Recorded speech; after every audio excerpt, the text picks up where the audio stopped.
इधर क्यों कह रहा था? चलो शुरू करें भाई क्लास। रेडी हैं आगे सब? जी भाई साहब। चलो मंगलाचरण से शुरू करते हैं।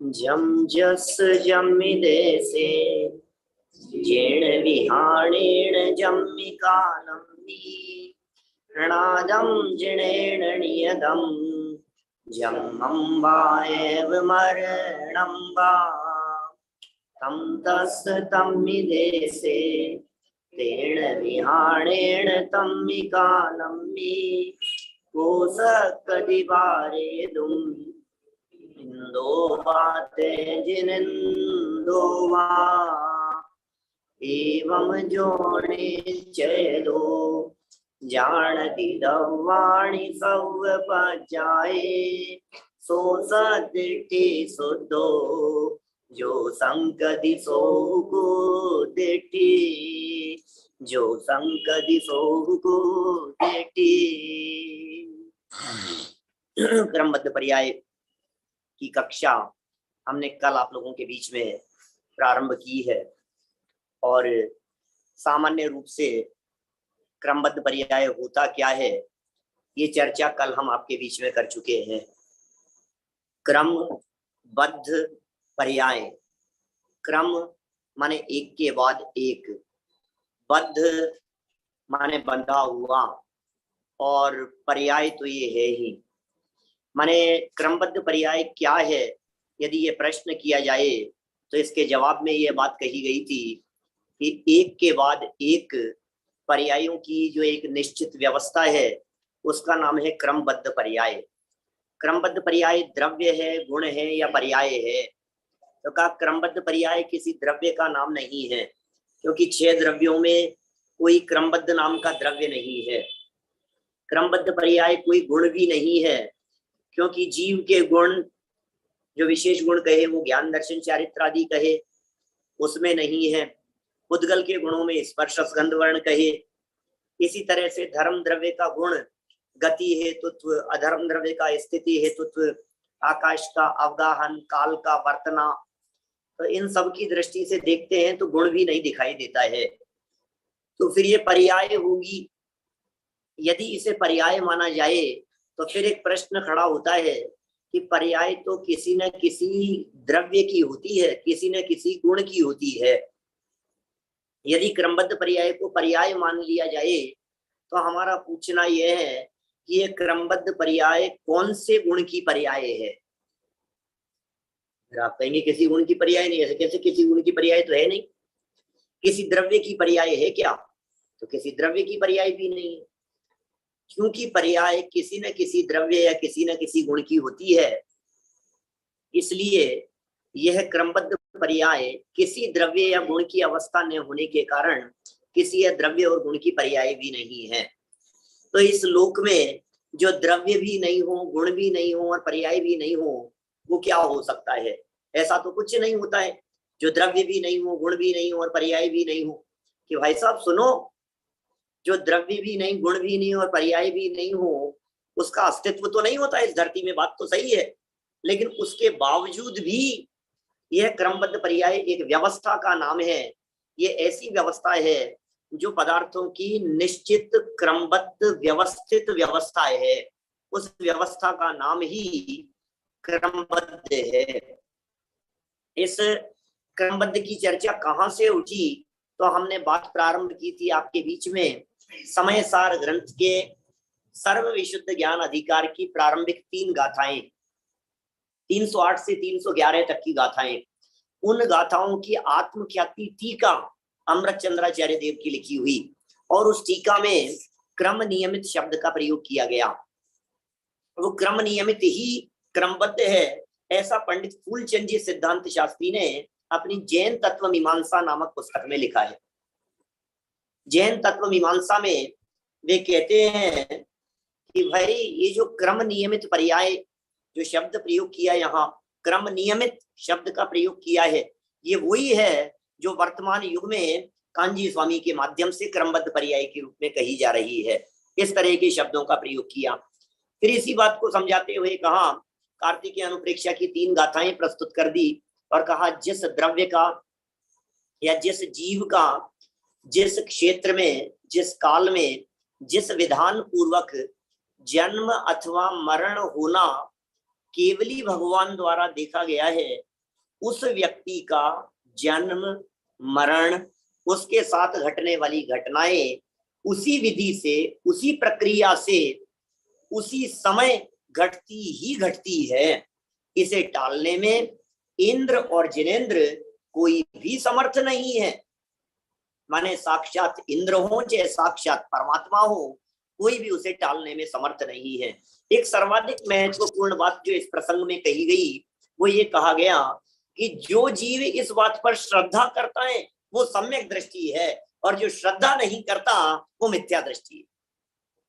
माने सम्यक दर्शन और मिथ्या दर्शन के संदर्भ में इससे सुंदर और कोई बात नहीं हो सकता। अरे जगत का परिणाम स्वाधीन है भाई, कौन किसमें क्या फेरफार करे, एक एक द्रव्य, एक एक गुण, उसकी एक एक पर्याय, एक एक समय की पर्याय, ये सब खचित है, उसमें फेरफार करने की ताकत किसी की नहीं है। इस पर भरोसा करें, और जिसे इस बात पर भरोसा होता है उसके माथे पर से वजन उतर जाता है। ऐसा क्यों हो गया, ऐसा क्यों कर दिया, ऐसा क्यों नहीं कर लिया, ऐसा कर लेना चाहिए था। कितने विकल्प उठते हैं हमारे दिमाग में। पंडित जी इस समय क्यों नहीं आए, पंडित जी इस समय आना चाहिए था, आप इस समय आते तो अच्छा होता, इस समय होते तो ऐसा हो जाता, ऐसे होते तो ऐसा हो जाता। न मालूम किस किस तरह की ये जीव मति कल्पना करता रहता है। आप गहराई से विचार तो कीजिए इस बारे में। क्या जो घटना आज घटी है, इस घटना के बारे में भगवान महावीर स्वामी से 2500 वर्ष पहले पूछा जाता तो क्या वे नहीं बता सकते थे? आज मैं यहाँ बैठ करके क्लास ले रहा हूं, ये अपन ने कब नक्की किया भाई? अशेष कब नक्की किया अपन ने? ये तो अपन ने अभी नक्की किया ना, 2-3 दिन पहले। जी भाई। अभी वार्षिकोत्सव में मिले थे, तब तक तो अपना निर्णय नहीं था, नक्की नहीं था। अविरल जब तुमने कहा भाई साहब क्लास लेनी है, फिर एग्जाम होगा तो जल्दी कर ले, वे बाहर है तो बाहर से शुरू कर दो, कब नक्की किया अपन ने? 3 दिन हुए हैं, ऐसा ही ना? मैं आपसे पूछ रहा हूँ, 3 दिन हुए हैं, ठीक है। अच्छा 3 दिन पहले अपन ने नक्की किया है, तो महावीर भगवान से कोई समूह शरण में पूछता कि भाई ये जो 1 मार्च, कल 1 थी क्या? सन 1 मार्च 2022 को क्रमबद्ध पर्याय की कक्षा कहाँ से लगेगी? 2500 साल पहले कोई व्यक्ति यदि ये पूछता तो महावीर भगवान क्या जवाब देते? क्या कहते महावीर भगवान? बोलो अभिषेक जी। यही कहते ना कि भाई 1 मार्च 2022 को दोपहर में 4 बजे क्रमबद्ध पर्याय की कक्षा दाहोद में नितिन भाई के घर से लगेगी। यही तो बोलते हैं। सोचो जरा, कल्पना करो आप, कौन कौन विद्यार्थी बैठेगा। अब इसमें जब वो 2500 साल पहले भगवान महावीर स्वामी जवाब दे देते तो फिर हमने नक्की कर लिया, हमने डिसाइड कर लिया भाई साहब कितने बजे लगनी है, हमने नक्की कर लिया। तुम्हारे नक्की के कितने टके बढ़ते हैं, क्या होता है इससे? नक्की अक्की से कुछ नहीं होता है, सब नक्की है केवल ज्ञान में, किस समय क्या होना है। तो ये सारी बातों के ऊपर श्रद्धा करो, भरोसा करो, विश्वास करो, बस इसी का नाम केवल ज्ञान, इसी का नाम सम्यक दर्शन है, इसी से मोक्ष मार्ग शुरू होता है। इस पे शंका मत करना, इस पे शंका करने वाले को मिथ्या दृष्टि कहा है कार्तिकेय स्वामी ने। देखिए इसी संबंध में कई आगम प्रमाण प्रस्तुत किए।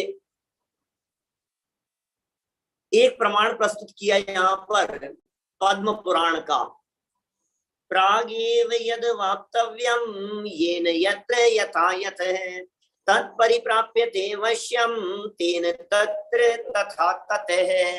बड़ा गजब का श्लोक है, रवि सेनाचार्य द्वारा लिखे गए पद्म पुराण का। वे लिख रहे हैं प्राग एव, पहले से ही, यद वाप्तव्यम, जो होना है, जो प्राप्त होना है, येन, यत्र, यथा, यतः, जिसके द्वारा, जहां, जैसे, जो प्राप्त होना है, तत्परिप्राप्यते वश्यम, वो उसको उसी तरह से प्राप्त होता है, तेन तत्र तथा ततः। बोलो ये होता ही होता है ऐसा। कितनी ही घटनाएं इस तरह की है जिन्हें देख करके स्पष्ट पता लगता है कि भैया हमने सोचा तो कुछ और था और हो गया और कुछ। प्रसंग कुछ इस तरह का कि राम और लक्ष्मण जब निकले हैं, वनवास पर हैं, और उस वनवास के दौरान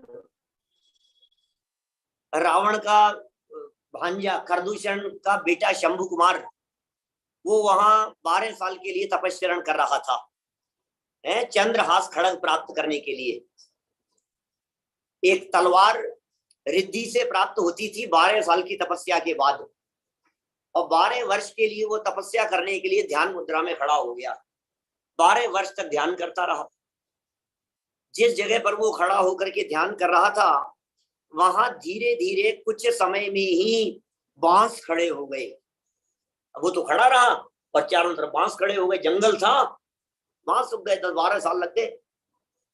12 वर्ष बाद में उसकी साधना पूरी हुई, और साधना पूरी होने पर आसमान से देव पुनीत, देव निर्मित, रिद्धि से संपन्न वो तलवार उतर करके आ रही थी कि भाई रिद्धि पूरी हो गई, इसका काम हो गया, सिद्ध हो गई, तो तलवार उतर करके आ रही थी। लक्ष्मण वहां से घूम रहे थे, गुजर रहे थे, और लक्ष्मण ने एकदम देखा तलवार आ रही है। लपक करके लक्ष्मण ने उस तलवार को पकड़ लिया। वो तो साधना अभी आज का अंतिम दिन है तो अब निकलेगा बाहर। लक्ष्मण ने हाथ में तलवार ली, चमक रही थी तलवार, उस तलवार को हाथ में लेकर के उसे चलाया। क्षत्रिय था ना, हाथ में तलवार आए तो चला करके तो देखेगा। अरे गाड़ी चलाने का शौकीन हो, गाड़ी हाथ में आएगी तो चला के देखेगा ना उसे। मोबाइल का शौकीन हो, आपके हाथ में मोबाइल आए तो आप चला करके देखोगे ना। पेन हाथ में आएगा और आप देखो एक बार, तो कैसे देखोगे आप उसे? फटाफट चला करके देखेगा। तो इसी तरह से उसने तलवार हाथ में आई और चलाया उसको लकड़ी के बांस के ऊपर, और बीच में खड़ा हुआ वो शंभु कुमार, गर्दन धड़ से अलग हो गई। किसे पता था कि ये 12 वर्ष से तपस्चरण अपनी मौत के लिए कर रहा है? इसे मालूम था क्या होने वाला है, किसके लिए कर रहा है। लेकिन जो जहां जब जैसा होना है उसे कौन टाले? उसे वो व्यक्ति, वो वस्तु उसको बिना साधना किए हुए मिल गई तलवार। जिसको जो जहां जैसी चीज प्राप्त होनी है उसे वो वहां अवश्य प्राप्त हो ही जाती है।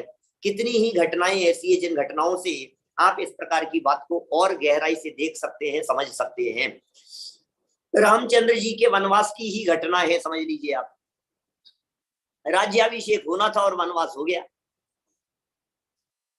अब सबसे जिससे चर्चा करो सब यही कह रहे थे कल सुबह तो राज्याभिषेक होना है, कल सुबह तो राज्याभिषेक होना है। लेकिन ये कह रहे हैं राज्याभिषेक, उनको राज्य नहीं मिलना, उनको तो वनवास मिलना है। कितना सुंदर पद्म पुराण का ये प्रसंग कहा। इसके नीचे भैया भगवती दास जी की बहुत सुंदर पंक्तियां यहाँ कही है। कल हमारे यहाँ दाहोद में कवि सम्मेलन में भी भैया भगवती दास जी ने ये बात सुनाई थी। भैया भगवती दास जी आपके दाहोद आए थे कि? हाँ, कल हमारे यहाँ कवि सम्मेलन में बहुत सारे पुराने विद्वान आए थे। मालूम है आप लोगों को? आप लोगों को कैसे पता होगा? माने सब अलग अलग वेश बना करके आए थे। तो भैया भगवती दास जी ने ये लाइनें सुनाई थी। जो जो देखी बीत राग ने सो सो हो सी बीरा रे, बिन देखो हो सी नहीं क्यों ही काहे होत अधीरा रे। समयो एक बड़े नहीं घट सी, जो सुख दुख की पीरा रे। तू क्यों सोच करे मन कूढ़ो, होए वज्र जो हीरा रे। बहुत सुंदर पंक्तियां हैं, याद भी करना आप लोग, ठीक है ना। जो जो देखी वीतराग ने, जो जो वीतरागियों ने देखा हो। एक प्रश्न मैं यहाँ हमेशा किया करता हूँ अक्षत, बहुत छोटा सा प्रश्न है मेरा तुम्हारे से, कि ये जो जो देखी सर्वज्ञ ने ऐसा कहना चाहिए था ना। जो जो देखी वीतराग ने, ऐसा क्यों कह रहे हो? देखने का काम सर्वज्ञता का है या देखने का काम वीतरागता का? देखने का काम तो सर्वज्ञता है का है नितिन भाई। जो जो देखी सर्वज्ञ ने वही होगा। आप जो जो देखी वीतराग ने ऐसा क्यों लिख रहे हो भाई? जो देखी वीतराग ने। बोलो मानस क्या कहना है? यहाँ पर भाई साहब इसलिए ऐसा किया क्योंकि सर्वज्ञ वीतराग हुए बिना हुआ नहीं जाता, तो इसलिए यहाँ पर वीतराग कह दिया। तो वीतराग में जो जितने भी सर्वज्ञ होंगे वह आ जाएंगे। चलो बहुत, एक जवाब तो ठीक, आधा जवाब तो सही है तुम्हारा कि वीतराग हुए बिना सर्वज्ञ होते नहीं है, इसलिए वीतराग लिख दिया। लेकिन डायरेक्ट सर्वज्ञ ही लिख देते तो क्या प्रॉब्लम थी? तब तो और क्लियर हो जाती ना बात। जो देखी सर्वज्ञ ने। मोहित क्या कहना है तुम्हें? बोलो। इसमें ऐसा है भाई साहब कि यदि वीतराग नहीं होंगे और सब कुछ जान लेंगे तो मतलब हमें अपने अनंत भाव दिखेंगे, अपने माता पिता वगैरह देखेंगे तो फिर राग द्वेष उत्पन्न होगा, इसलिए वीतराग नहीं, लिखा है। ऐसा नहीं है। और कुछ बोलो। और शो क्या नाम है? सौरभ। भाई साहब यही है कि अगर वीतराग सर्वज्ञता पहले हो जावे और वीतरागता ना होवे तो फिर सर्वज्ञता का कोई औचित्य नहीं बनेगा। ये तो तुमने वीतराग विज्ञान पाठमाला में जो पढ़ा है वही जवाब दे रहे हो तुम। चलो कोई बात नहीं, मैं कहता हूँ, सुनो मेरी, सुन लो अब थोड़ा सा अपने लेवल से बात सुनो। अब शास्त्री में आ गए हो तुम लोग। भैया बात ऐसी है कि यदि वीतरागता की जगह सर्वज्ञता शब्द का प्रयोग कर देते, जो देखी सर्वज्ञ ने वही होगा, तो दुनिया के सब धर्म दर्शन वाले अपने अपने परमात्मा को सर्वज्ञ मानते हैं। अब क्या होगा? समझ में आ रही है क्या बात? हमने कह दिया जो देखी सर्वज्ञ ने। अब वो ये कह रहे हैं कि हमारे रामचंद्र जी सर्वज्ञ हैं, वो ये कह रहे हैं हमारे महादेव जी सर्वज्ञ हैं, वो ये कह रहे हैं हमारे अल्लाह सर्वज्ञ हैं, सब कुछ जानते हैं, वो ये कह रहे हैं हमारे गॉड सर्वज्ञ हैं, सब कुछ जानते हैं, ईसा मसीह सब कुछ जानते हैं। क्योंकि तुम सर्वज्ञ हैं, वो तो सब कुछ जानते हैं। इतनी बड़ी प्रॉब्लम खड़ी हो जाएगी। जो देखिए सर्वज्ञ ने यदि वही कहा जाए तो इस समस्या का समाधान कहाँ होगा? कि बोले सर्वज्ञ तो होंगे, लेकिन हम तो ये कहना चाहते हैं वीतरागता पहले चाहिए। वीतरागता पूर्वक सर्वज्ञता ये जिन शासन के अतिरिक्त, जिनेंद्र देव के अतिरिक्त और किसी के पास में नहीं मिलेगी। अकेले सर्वज्ञता की चर्चाएं तो सब धर्म दर्शन वाले करते हैं, लेकिन वीतरागता के साथ में सर्वज्ञता की चर्चा ये जैन दर्शन के अलावा दूसरे किसी धर्म दर्शन में नहीं है। इसलिए जो देखी वीतराग ने सो ही होगा, वही होगा। बिना देखा हुआ तो कुछ होगा नहीं, हुआ नहीं है। क्यों अधीर होते हो तुम? क्यों परेशान होते हो? पैर टूट गया, तुम क्यों परेशान होते हो? कब ठीक होगा, तुम क्यों परेशान हो रहे हो? दाढ़ में दर्द होने लग गया, कान में दर्द होने लग गया, मोबाइल टूट गया, कुछ भी दुनिया भर की जो भी घटनाएं हैं आपकी लाइफ में सुबह से शाम तक घट रही है, अधीर होने की क्या जरूरत है? नीचे की दो लाइनें बड़ी मार्मिक है। समयों एक बढ़े नहीं घटसी, एक समय भी घटता नहीं है और एक समय भी बढ़ता नहीं है, जो सुख दुख की पीड़ा रे। फिर चक्कर है यहाँ, सुख दुख की पीड़ा। ये क्या कह रहे हैं मयंक, मोहित? बोलो, ये क्या कह रहे हैं? सुख दुख की पीड़ा क्यों कह रहे हैं? ये समझ में नहीं आ रही है हमारे को बात। पीड़ा तो दुख की पीड़ा कहते हैं ना, ये सुख की भी पीड़ा कह रहे हैं। ये सुख दुख की पीड़ा की बात क्यों कह रहे हैं? दुख की तो पीड़ा समझ में आती है, सुख में भी पीड़ा होती है क्या? सुख दुख की पीड़ा लिखा है, समयों एक बड़े नहीं घटसी, जो सुख दुख की पीड़ा रे। समयों एक बढ़े नहीं क्या सुख, और समयों एक घटे नहीं क्या दुख। एक समय का भी सुख बढ़ाया नहीं जा सकता है, एक समय का भी दुख घटाया नहीं जा सकता है, पीड़ा को घटाया नहीं जा सकता है। और सुख और दुख दोनों जब एक साथ प्रयोग किए जाते हैं तो उनका अर्थ इंद्रिय जन्य सुख होता है। जहां जहां शास्त्रों में दोनों शब्द एक साथ मिले ना, आपको सुख दुख शब्द एक साथ मिल रहा है, सुख दुख सुख दुख सुख दुख, तो उसका अर्थ क्या समझना? उसका अर्थ ये है, यहाँ सुख का मतलब अतीन्द्रिय सुख नहीं है, यहाँ सुख का अर्थ आत्मा के सुख की बात नहीं है, यहाँ सुख का अर्थ इंद्रिय जन्य सुख की बात है। जिसके लिए कुंद कुंदाचार्य देव प्रवचन सार में कहते हैं, सफरम बाधा संयम विच्छिन्नम बंध कारणम विस्मम जम इंद्रिय लब्धम तम सौखम दुखम एव कहा। इंद्रिय सुख सुख नहीं दुख है, तो फिर दुखी ही है। बात ही खत्म हो गई सब। तू क्यों सोच करे, तू सोच क्यों करता है, विचार क्यों करता है, विकल्प क्यों करता है, तू परेशान क्यों होता है, मन में कुढ़ता क्यों है? वज्र जैसे अपने हृदय को बना ले, हो ये वज्र ज्यों हीरा रे। जिस तरह से वज्र है, हीरे की तरह। हीरा जो होता है ना वो वज्र होता है। वो हीरे को यदि आप किसी पत्थर से कूटने का प्रयास करें तो टुकड़े नहीं होंगे हीरे के। हीरा वज्र है वो। तो वज्र की तरह अपने हृदय को बना लेना चाहिए, दुखी होने की जरूरत नहीं है। और इसी संदर्भ में एक और बहुत सुंदर भजन यहाँ प्रस्तुत किया गया। भजन की 3 लाइनें, बुद्धजन जी का यह भजन है, 3 लाइनें प्रस्तुत की है। जाकरी जैसे जाई समय में, जो तब जा द्वार, सो बनी है टरी है कछु नाही, कर लीनो निर्धार। हमको कछु भय नारे, जान लियो संसार। गजब ही हो गई भाई साहब। कौन लिख रहा है ये? बुद्धजन जी। हम मिले बुद्धजन जी से और हमने बुद्धजन जी से कहा कि बुद्धजन जी आप कह रहे हो हमको कछु भय नारे, जान लियो संसार। आप तो गृहस्थ दशा में बैठे हो, घर गृहस्थी में, सारे संसार को आपने कैसे जान लिया? आप सर्वज्ञ कैसे हो सकते हो? घर में बैठा हुआ जान लियो संसार, सारे संसार को देख लिया आपने, आप भगवान हो गए हो क्या? तो बुद्धजन जी क्या कहेंगे? सुनो भैया, हमने जगत की व्यवस्थाओं को जान लिया, इसका नाम सबको जान लिया। हमने स्वतंत्र परिणमन को जान लिया, इसका नाम सबको जान लिया। जानना क्या होता है? अरे जब चावल पक रहे होते हैं और एक चावल को देख लिया जाता है तो यही तो कहते हैं कि चावल पक गए, कि देख लिया, कि हाँ सबको देख लिया। आप भी तो कहते हैं भाई साहब, दुनिया में लोगों को देख दे, अरे भाई साहब हमने दुनिया देखी है, दुनिया देखी है, हमने देख लिया सब दुनिया में, सारे दुनिया में देख लिया हमने लोगों के क्या हाल है, हमने देख लिया लोगों की स्थिति क्या है, हमने देख लिया।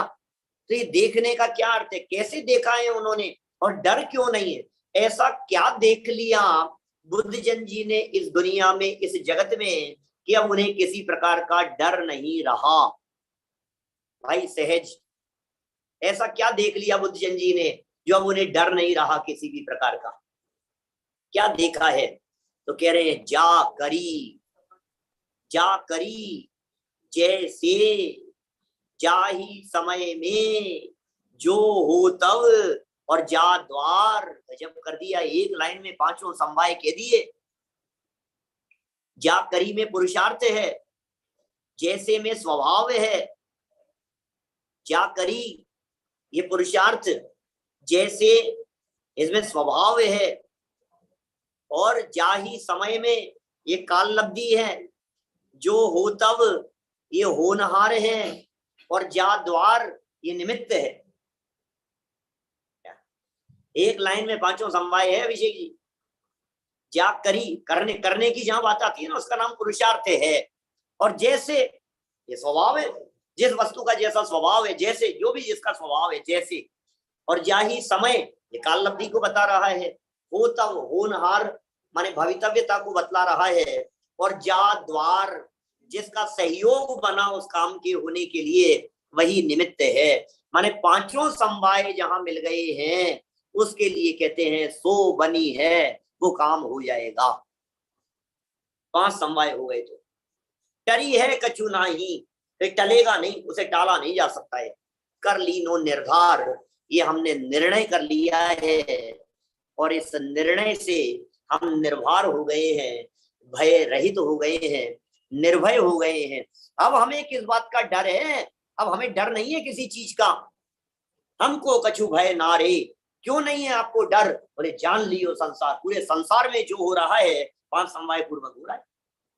इस दुनिया में, इस धरती पर जो जब जैसा होता है सब 5 समवाय पूर्वक होता है, उसे कोई नहीं टाल सकता है। टरी है कछु नाही, टरी है कछु नाही, टलता ही नहीं है, कौन टाले? काल लब्धि आ गई है, होनहार जागृत हो गई है, पुरुषार्थ हो गया है, सब कुछ मिल गए हैं, सारे समवाय मिल गए हैं। अब उसे टाल लो, आप कितना भी टालने का प्रयत्न करो आप टाल नहीं पाओगे। कितनी परिस्थितियां ऐसी दिखती है अपने को, कभी किसी का जन्म, कभी किसी का मरण, कभी किसी की बीमारी की दशा, रोग आदि की दशा, कभी दुर्घटनाएं, एक्सीडेंट। कितने प्रयत्न कर लेने के बावजूद भी टाला नहीं जा सकता है। ब्रेक फेल हो जाते हैं, फिर बचाने के बहुत प्रयत्न करते हैं, फिर भी नहीं बचा पाते, खूब कोशिश कर ली, टरी है कछु नाही, टाला नहीं जा सकता है। इसका हमने निर्णय कर लिया। निर्धार माने क्या होता है? निर्धार माने होता है निर्णय। ये निर्धार कर लिया है, यही ज्ञानी की निर्भयता का आधार है, यही ज्ञानी की निशंकता का आधार है। जयचंद जी छाबड़ा ने मोक्ष पाउड़ की 86 नंबर गाथा का भावार्थ लिखते हुए भी कुछ इसी प्रकार की बातें कही है। वे लिखते हैं, सम्यक दृष्टि के ऐसा विचार हुए है कि जो वस्तु का स्वरूप सर्वज्ञ ने जैसा जाना है तैसा निरंतर परिणमे है, सो हुए है। इष्ट अनिष्ट मान दुखी सुखी होना निष्फल है, ऐसे विचारते दुख मिटे हैं, ये प्रत्यक्ष अनुभव गोचर है। जयचंद जी छाबड़ा लिख रहे हैं, प्रत्यक्ष अनुभव गोचर बात कह दी भैया।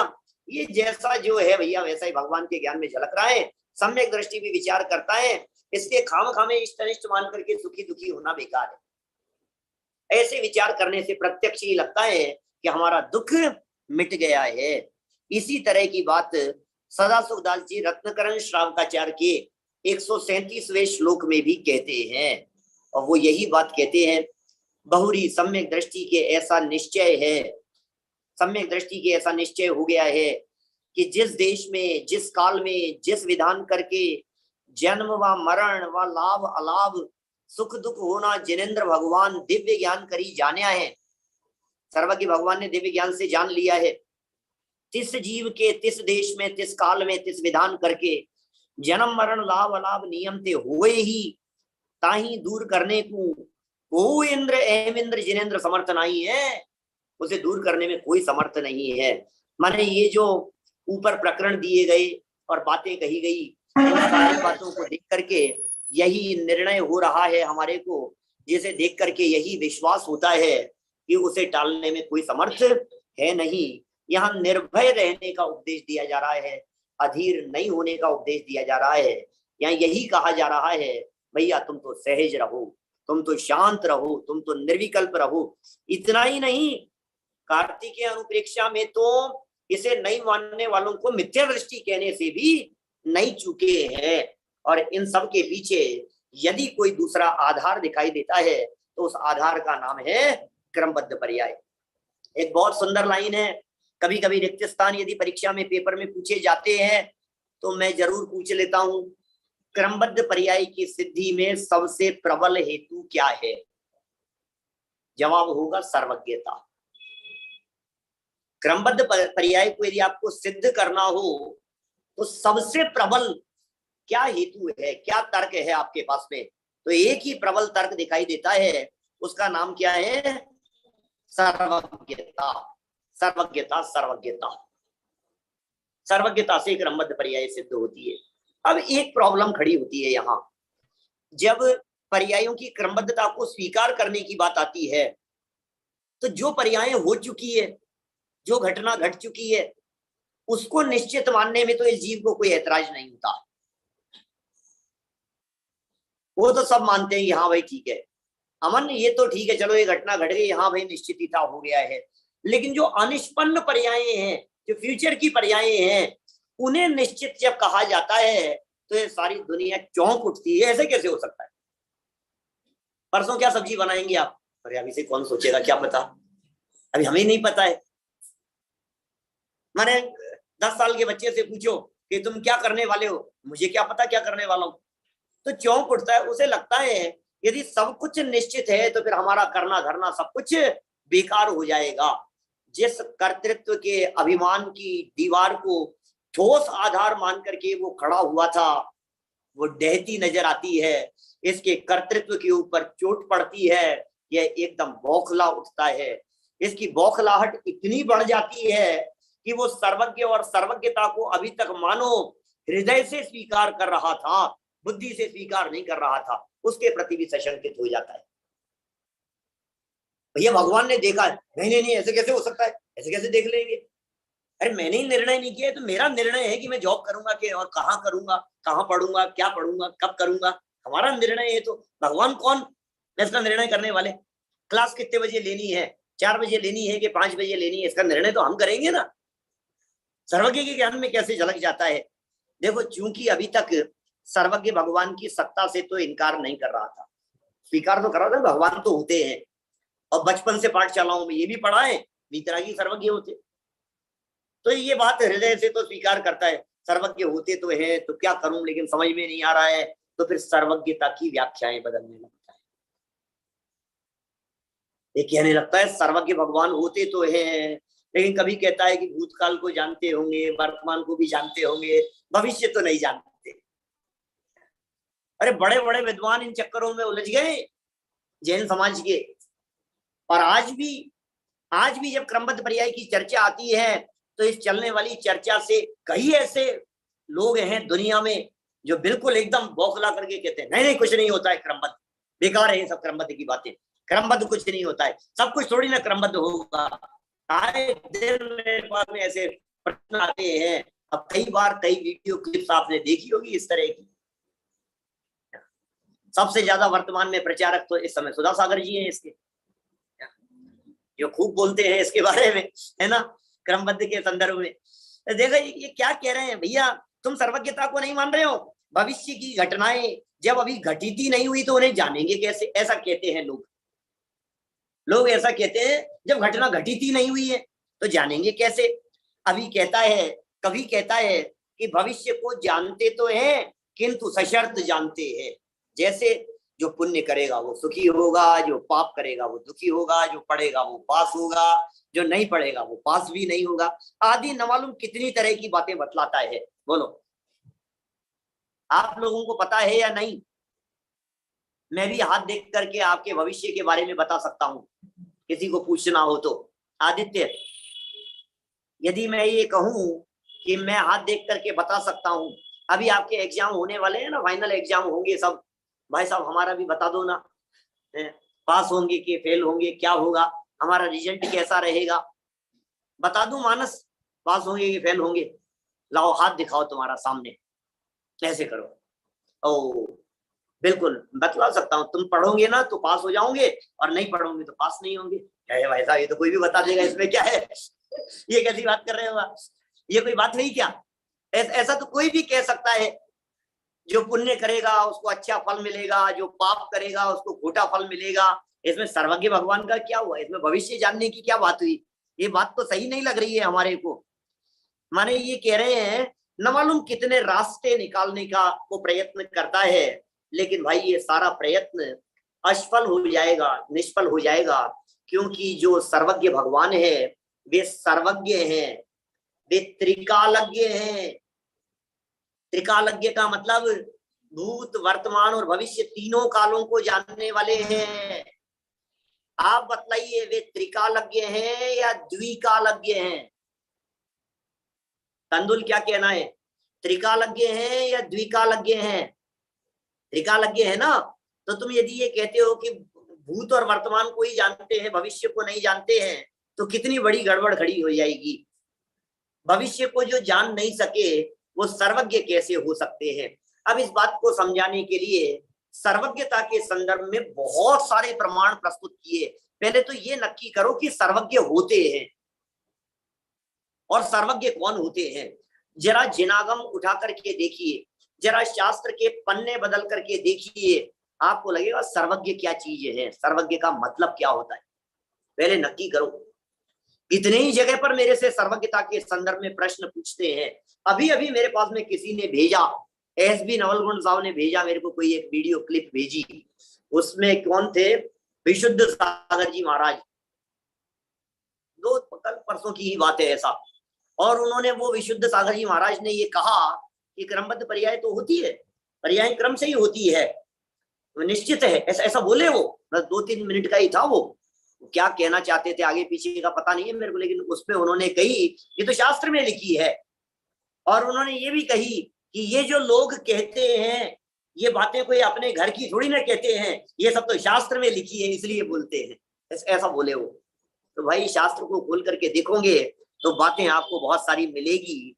ये लिख रहे हैं यहाँ, तत्वार सूत्र तो आप सबने पढ़ा ही है, पहले अध्याय का 29वां सूत्र है, सर्व द्रव्य पर्यायेषु केवलस्य, बराबर, सर्व द्रव्य पर्यायेषु केवलस्य, सब द्रव्य और उनकी सभी पर्याय केवलस्य, केवल ज्ञान का विषय है। सूत्र का अर्थ भी पता होगा आपको, सर्व द्रव्य, उनके सभी गुण और उनकी सभी पर्यायें ये केवल ज्ञान का विषय है, केवल ज्ञान द्वारा जानी जाती है। हम छेड़ाला में भी तो बोलते हैं, सकल द्रव्य के गुण अनंत पर जाए अनंता, जाने एक ही काल प्रकट केवल भगवंता। क्या बोला है? सकल द्रव्य के गुण अनंत पर जाए अनंता। इसका मतलब सभी द्रव्यों के सभी गुणों को और उन गुणों की सभी पर्यायों को जाने एक ही काल, एक ही काल में जान लेते हैं, वे सर्वज्ञ होते हैं। सर्वज्ञ का ऐसा ही स्वरूप है। अब आप कल्पना कीजिए, किसी चीज के बारे में आप ये कह दो कि ये नहीं जानते होंगे, तो फिर सर्वज्ञ नहीं होंगे। आपने दी नहीं नहीं इस बात का तो पता नहीं है, मेरी जेब में कितने रुपए हैं इसका सर्वज्ञ को पता नहीं है। सर्वज्ञ को पता नहीं है? अरे तुम्हारी क्लास वाले सर्वज्ञ की बात नहीं कर रहे हैं ये सर्वज्ञ भगवान की बात कर रहे हैं। सर्वज्ञ को पता नहीं है, ऐसा हो सकता है? जिसे पता नहीं हो वो सर्वज्ञ कैसा? ऐसे कैसे होगा कि ये सर्वज्ञ है और पता नहीं हो? देखो ये क्या कह रहे हैं, जो कुछ हो चुका है, हो रहा है, भविष्य में होने वाला है, सर्वज्ञ भगवान के ज्ञान में तो सब कुछ वर्तमान की तरह स्पष्ट झलकता है। इसी सूत्र की टीका पूज्यपाद आचार्य देव ने की सर्वार्थ सिद्धि में। बड़ी सुंदर टीका है सर्वार्थ सिद्धि, शायद कोर्स में भी है आप लोगों के, अष्टीर के कोर्स में है भी सर्वार्थ सिद्धि। हाँ जी भाई साहब। और कितने अध्याय हैं, कौन कौन से हैं? पहला और दूसरा, 2 अध्याय हैं आपके। तो पहले अध्याय में पढ़ लिया होगा आपने ये जो मैं पढ़ने वाला हूँ यहाँ? नहीं भी, अभी 21 तेषां पर्यायश्च त्रिकाल भुवः प्रत्येकम् अनन्तानन्तास्तेषु द्रव्यं पर्याय जातं न किंचित केवल ज्ञानस्य विषय भावम् अतिक्रांतम् अस्ति अपरिमित माहात्म्यं हि तदिति ज्ञापनार्थं सर्वद्रव्य पर्यायेषु इत्युच्यते। कितना स्पष्ट कह दिया है, तीनों कालों में होने वाली जितनी भी द्रव्यों की अनंतानंत पर्याय हैं वो सब केवल ज्ञान का विषय बनती है। ऐसा कोई द्रव्य नहीं है, ऐसी कोई पर्याय नहीं है जो केवल ज्ञान का विषय नहीं हो। बस यह बात बतलाने के लिए ही सूत्र में सर्वद्रव्य पर्यायेषु शब्द का प्रयोग किया गया है। इसी प्रकार भविष्य का ज्ञान होना तो माने और भविष्य का निश्चित होना नहीं माने, ये और बड़ी समस्या है। ये कैसे हो सकता है? नहीं, भविष्य को जानते तो है लेकिन भविष्य निश्चित नहीं है। अरे जानने में ही निश्चित हो जाता है भाई साहब। जानना और प्रतिपादन करना बिना निश्चितता के संभव नहीं है। नितिन भाई आपके वार्षिक उत्सव कब होगा? अगले साल का तारीख बतलाओ। क्या पता नहीं, और आपने तारीख बता दी और फिर हमने पूछा निश्चित नहीं, निश्चित तो नहीं है लेकिन तारीख यही है। ऐसा कैसे होगा? बिना निश्चित हुए बोलेंगे कैसे? यदि बोल रहे हैं तो निश्चित ही तो है।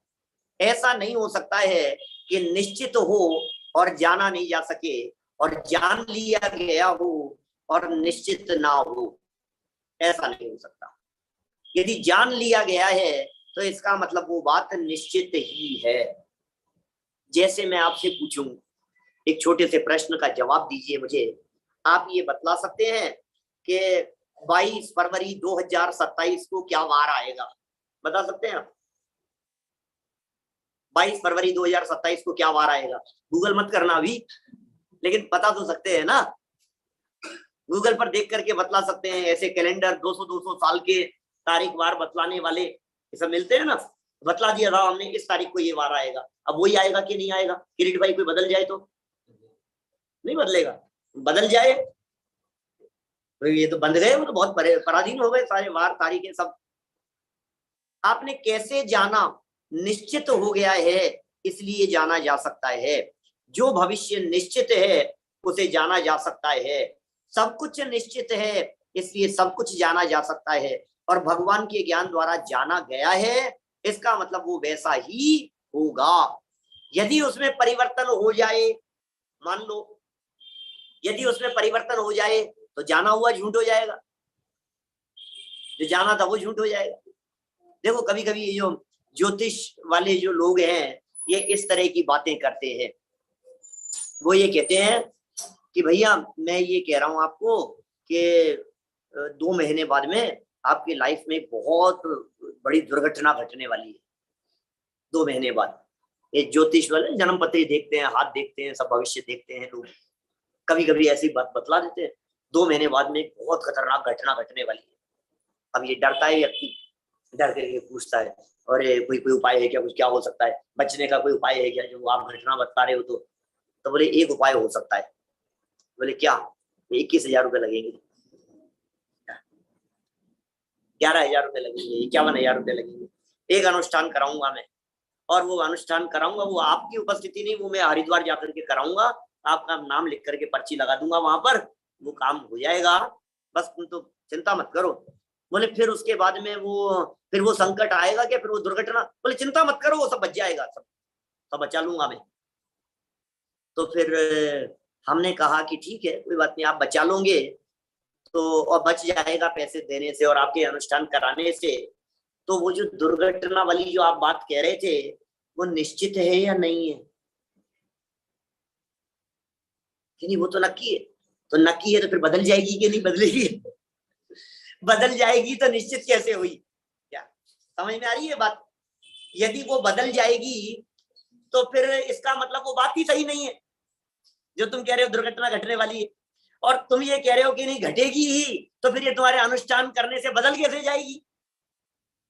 कभी कोई व्यक्ति यदि आपको इस तरह की बात कहता है कि इतनी दान दक्षिणा दे करके और ऐसा दे करके ये चीज बदल जाएगी, तो बिल्कुल भी डरने की जरूरत नहीं है। शायद वो जान रहा है कि संकट आपके ऊपर आता हुआ बगल में से पास होने वाला है, क्या इसे देख करके वो पैसा कमाना चाहता है आपसे।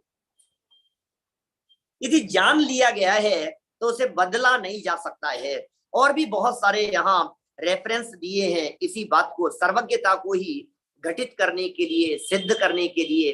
सर्वज्ञ के ज्ञान की दिव्यता ही क्या होगी यदि ऐसा नहीं हो तो, यदि ये नहीं जानेंगे तो फिर दिव्य कौन कहेगा? देखिए प्रवचन सार की 39वीं गाथा को यहाँ प्रस्तुत किया है, बहुत ही मार्मिक गाथा है प्रवचन सार की 39 नंबर की गाथा। यदि पच्चखम जादम पज्जायं फलयिदं वृणाणस् नहवदिवातं नाणं दिव्यं तिहिके परुवेन्ति। इसका पद्यानुवाद आता है क्या? कुंज शतक याद है क्या किसी को?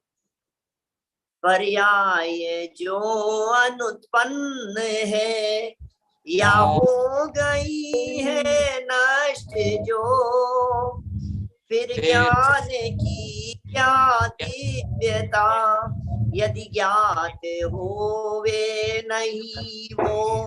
गजब की गाथा लिखी है भाई प्रवचन सार की 39वीं गाथा। पर्याय जो अनुत्पन्न है, पर्याय जो उत्पन्न नहीं हुई है, या फिर नष्ट जो हो गई है, या जो नष्ट हो गई है पर्याय, या तो पर्याय अनुत्पन्न है या पर्याय नष्ट हो चुकी है। माने दोनों ही केस में वो पर्याय है नहीं। अनुत्पन्न माने फ्यूचर की पर्याय है, नष्ट हो चुकी है माने पास्ट की पर्याय है। ये दोनों अभी है नहीं ना, सामने दिख नहीं रही है ना। उस ज्ञान को दिव्य कौन कहेगा जो उन पर्यायों को नहीं जान सके? बोलो, उस ज्ञान को दिव्य ज्ञान कौन कहे? अरे हम ही जान लेते हैं 20 साल पहले क्या घटना घटी थी, ये तो हमसे पूछो तो हम बतला देते हैं, तो हमारे ही ज्ञान का विषय है। जिनका स्वर्गवास हो गया है वे भी तो आज हमारे ज्ञान का विषय बन सकते हैं, जब वे नहीं है तो भी जाने जा सकते हैं ना। ऐसे ही भविष्य की जो अवस्थाएं नहीं है वो भी जानी जा सकती है। मैं बतला सकता हूं, आपके भविष्य के बारे में भी बतला सकता हूं। अभी तो मैंने आप लोगों की परीक्षा के बारे में बतलाया था, पास होंगे या फेल होंगे। मैं और भी आपके फ्यूचर के बारे में बतला सकता हूं। एकाग्र, आज के कुछ वर्षों बाद तुम्हारे दाढ़ी मूंछ आ जाएगी। ये कैसे कह रहे हो आप भाई साहब? आपने कैसे कह दिया? सच है, बिल्कुल 100% सच्ची बात कह रहा हूं। और फिर थोड़े समय बाद में, और 30, 25, 40 साल बाद में फिर चेहरे पर झुर्रियां पड़ने लग जाएगी, फिर आंखों पर चश्मा लग जाएगा। क्या बात कर? अगर डेथ हो गई तो कह रहा हूं मैं, क्या हुआ? डेथ हो गई तो उसकी 20 साल बाद, 20 साल बाद में डेथ हो गई तो अरे फिर मैं कहूंगा कि भाई ये तो कुछ वो अकाल मृत्यु हो गई उसकी, वो गड़बड़ हो गया, वो बीच में रहेगा तो ऐसा होगा, ऐसा हो जाएगा। तो ये एकत्व तो तुम्हारा दोस्त है क्या ये जो ये बोल रहा है? तो कंफर्म नहीं है। और क्या कह रहे हो सौरभ? दाढ़ी मूंछ आना भी तो कंफर्म नहीं है। दाढ़ी मूंछ आना कंफर्म नहीं है? क्या बात कर रहे हो तुम? देखना जब यहाँ से निकलेगा ना, अभी तो फर्स्ट ईयर में है, अभी 2 साल बाद में बता देना मेरे को कि भाई साहब देखो बिना दाढ़ी मूंछ के जा रहा है यहाँ से। नक्की है ये सब होता ही है ऐसा। कितनी बातें हम ही जानते हैं भविष्य के बारे में क्या होना है, हम बतला सकते हैं। कुछ वर्षों बाद में इसकी शादी हो जाएगी, कुछ वर्षों बाद में इसकी जॉब लग जाएगी पता है ना ये क्या होना है। ये कुछ वर्षों बाद में बाल सफेद होने लग जाएंगे, दांत हिलने लग जाएंगे। ये सब मनुष्य शरीर में होने वाली अवस्थाएं जब हम ही जान लेते हैं तो भगवान क्यों नहीं जान पाएंगे? वे तो सर्वज्ञ हैं, सर्वज्ञता का स्वरूप ही इसी प्रकार का है। देखिए धवला पुस्तक 6 में भी सर्वज्ञता का एक और प्रमाण प्रस्तुत किया है। धवला पुस्तक 6 में क्या कह रहे हैं? इसी बात को इस प्रकार कहा है,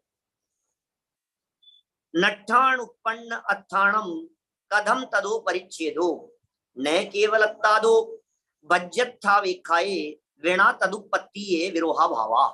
क्या लिखा है अर्थ इसका? ये कह रहे हैं जो पदार्थ नष्ट हो चुके हैं और जो पदार्थ अभी उत्पन्न नहीं हुए हैं उनका केवल ज्ञान से कैसे ज्ञान हो सकता है?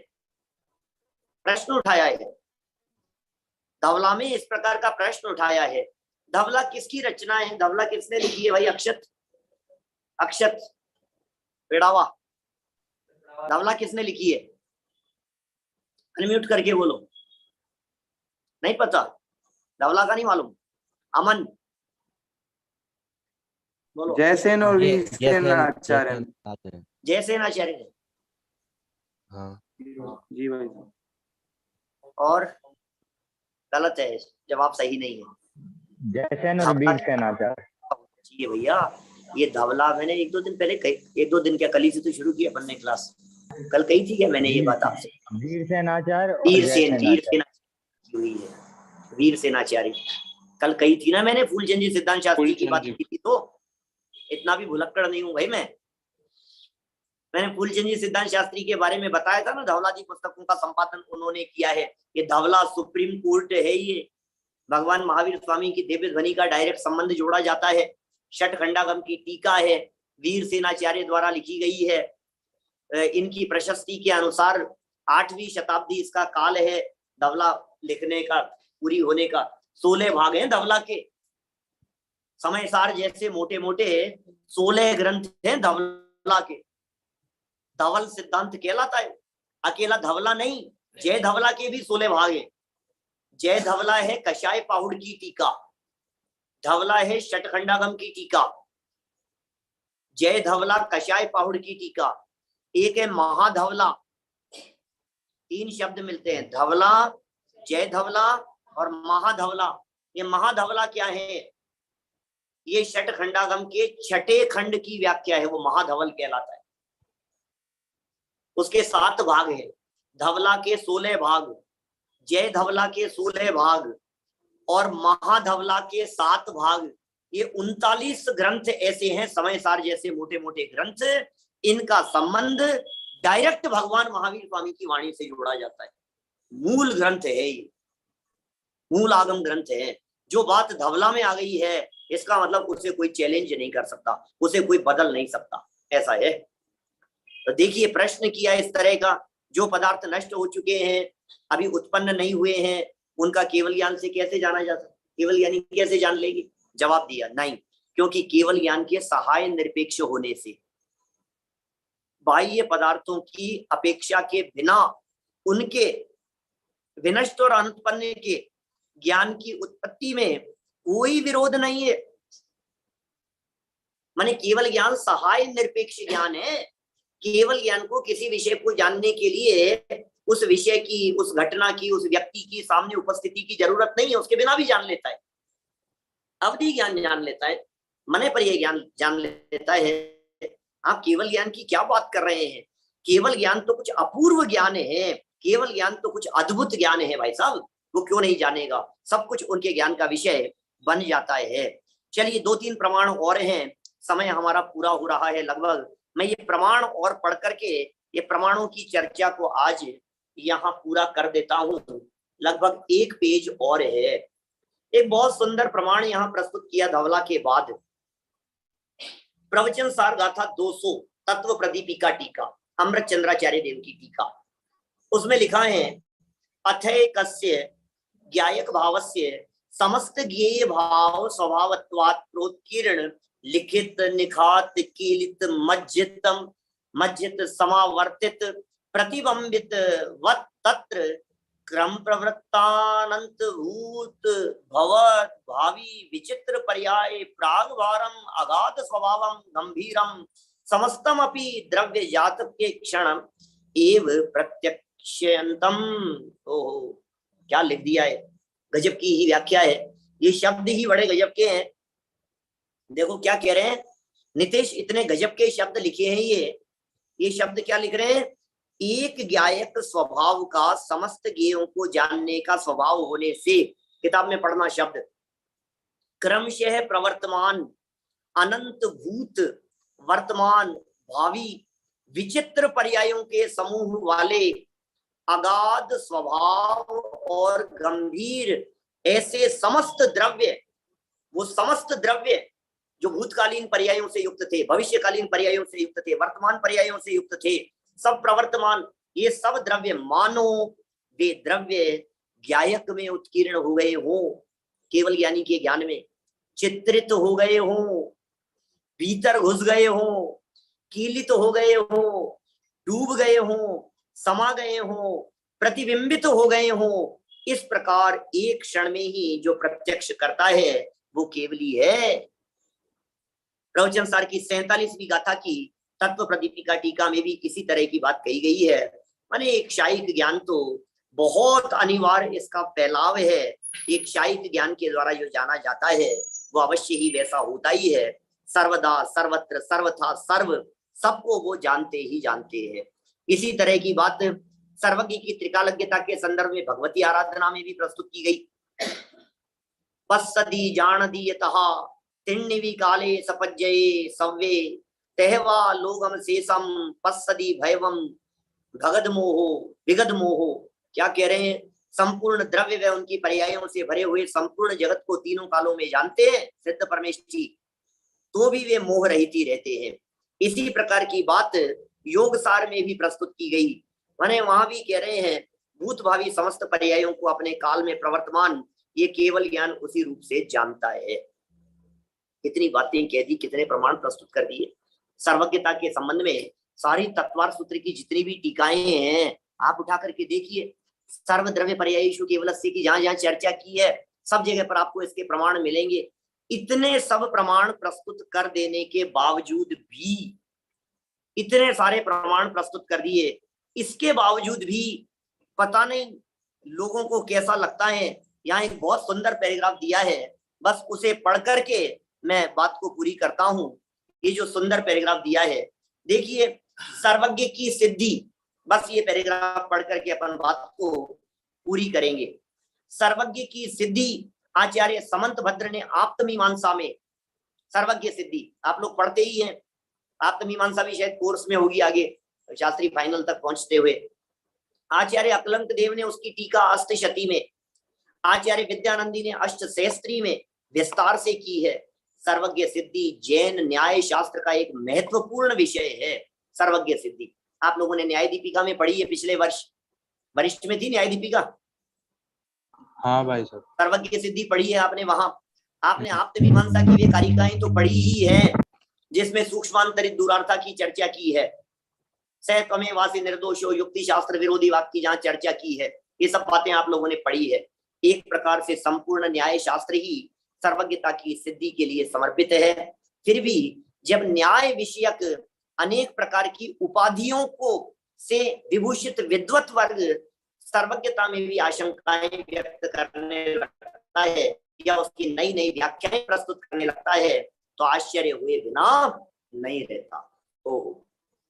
जब न्याय तीर्थ न्याय अलंकार, न्याय विशारद, इस तरह की जिनको पास में डिग्रियां हैं, शास्त्री, न्याय तीर्थ, ऐसी डिग्रियों को लेने वाले विद्वान भी जब सर्वज्ञता के स्वरूप को नहीं समझ पाते हैं, सर्वज्ञता की व्याख्याएं बदलते हैं, तो आश्चर्य हुए बिना नहीं रहता है। सच में सर्वज्ञ सिद्धि को एक बार गहराई से समझना चाहिए। सर्वज्ञता के स्वरूप को जो एक बार गहराई से समझेगा, निश्चित ही यह मान करके चलिए, फिर उसे किसी भी प्रकार की क्रमबद्ध पर्याय में शंका खड़ी नहीं होगी। क्रमबद्ध पर्याय के यथार्थ स्वरूप को वो अवश्य ही जानेगा, अवश्य ही समझेगा, और ऐसा जानने समझने वाला व्यक्ति निश्चित सम्यक दृष्टि होकर के अल्पकाल में निर्वाण की प्राप्ति कर लेगा। तो इस तरह से ये सर्वज्ञ सिद्धि के संदर्भ में या क्रमबद्ध के संदर्भ में यहाँ प्रमाण प्रस्तुत किए गए, और कुछ विशेष बातें, कुछ नए प्रकरण को, नए एंगल को लेकर के होगी, उसकी चर्चा कल हम आपके बीच में करेंगे। कोई जिज्ञासा हो तो जरूर पूछिए, नहीं तो फिर कल करेंगे चर्चा। थोड़ा सा फास्ट जरूर चल रहे हैं हम, कुछ नहीं था, सब प्रमाण ही थे, इसलिए पढ़ दिया अपन ने। बातें तो सब एक ही थी कि सर्वज्ञ भगवान सब कुछ जानते हैं। बात तो यही थी कि केवली भगवान के ज्ञान में सब कुछ झलकता है, इसलिए इतने सारे प्रमाण आज पढ़ दिए हैं आपके बीच में। बोलो और कुछ कहना हो तो। भाई साहब जो ये नहीं कहना हो बोलो।